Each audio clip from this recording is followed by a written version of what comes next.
Assalamualaikum warahmatullahi wabarakatuh. Alhamdulillahi rabbil alamin, wassalatu wassalamu ala asrafil anbiya'i wal mursalin wa ala alihi wa sahbihi rasulillahi ajma'in, amma ba'du.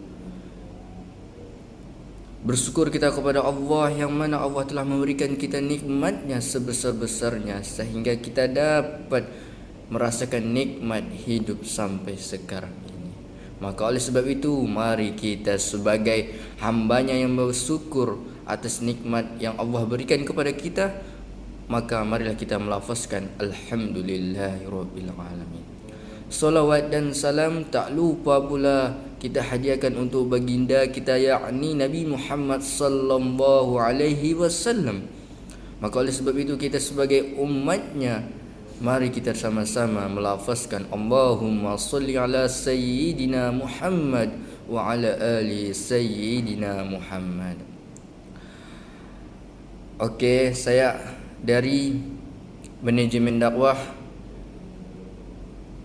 3A ingin mempresentasikan UAS saya, iaitu yang berjudul Takdim dan Takhir. Apa itu pengertian takdim dan takhir? Takdim berasal dari kata kidam yang berarti mendahului, menyegarakan. Kemudian kata kidam mengalami perubahan wazan, afiksasi dengan menambahkan satu huruf pada ain fi'ilnya dengan cara mentasdidkannya sehingga mengalami transformasi makna. Dari mana mendahului atau menyegarakan menjadi mendahulukan, mendatangkan, memilih atau lebih menyukai. Dan ada juga pengertian takhir.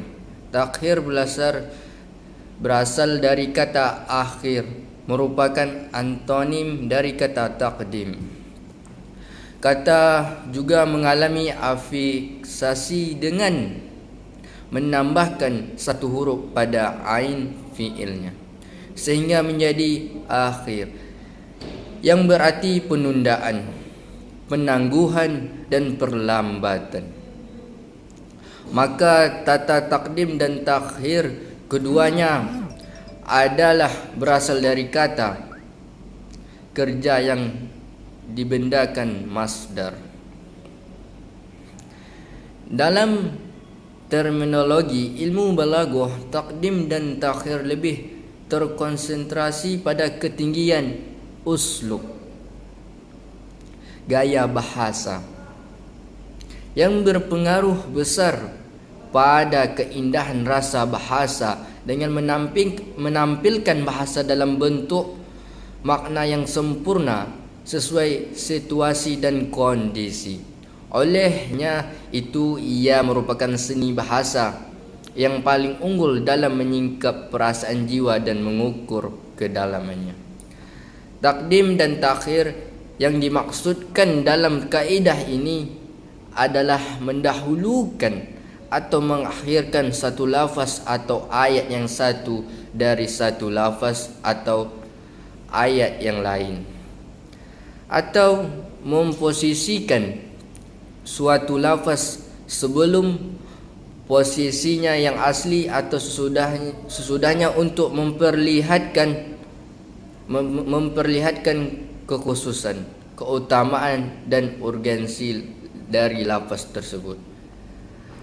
Fungsi takdim dan takhir yang pertama itu menghindari kesalahpahaman. Yang kedua ialah memberi makna pengkhususan.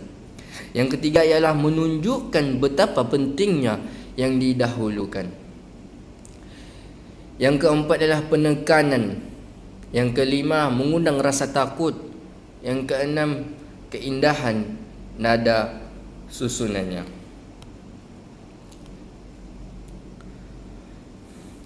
Menghindari kesalahan pahaman.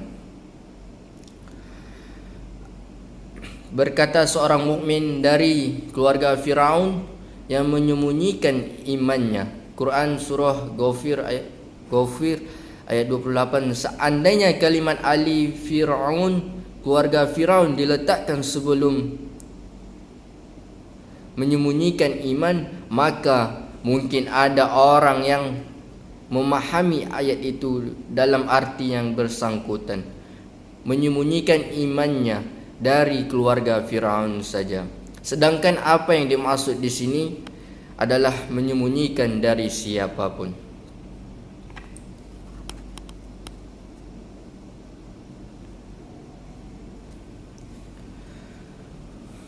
Mengundang rasa takut. Wa idal jahimu su'arat, dan apabila neraka jahanam dinyalakan, atau sebaliknya untuk mengundang kerinduan seperti lanjutan ayat di atas.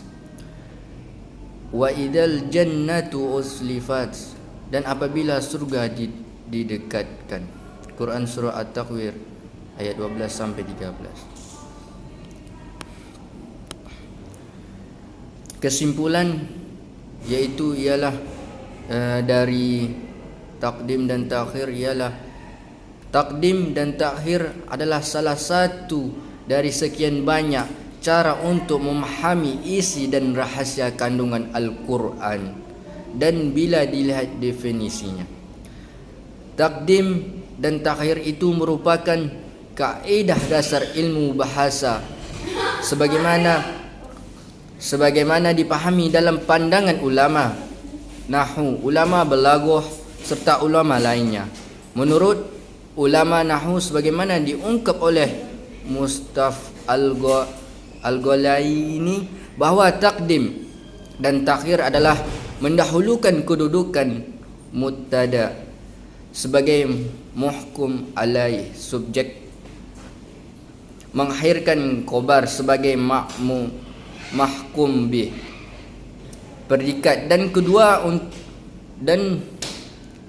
bentuk tersebut terkadang didahulukan atau diakhirkan sesuai kehendak pembicara. Sedangkan menurut yang lain seperti ulama balaghah dan tafsir misalnya, bahawa takdim dan takhir merupakan gaya bahasa uslub balaghah yang lebih mementingkan pemakaian kata-kata atau kalimat sehingga menjadi susunan kalimat yang indah dan menarik. Hanya ini yang dapat saya sampaikan dari presentasi saya, UAS saya kali ini yang berjudul takdim dan takhir. Summa syukron, summa wassalamu alaikum warahmatullahi wabarakatuh.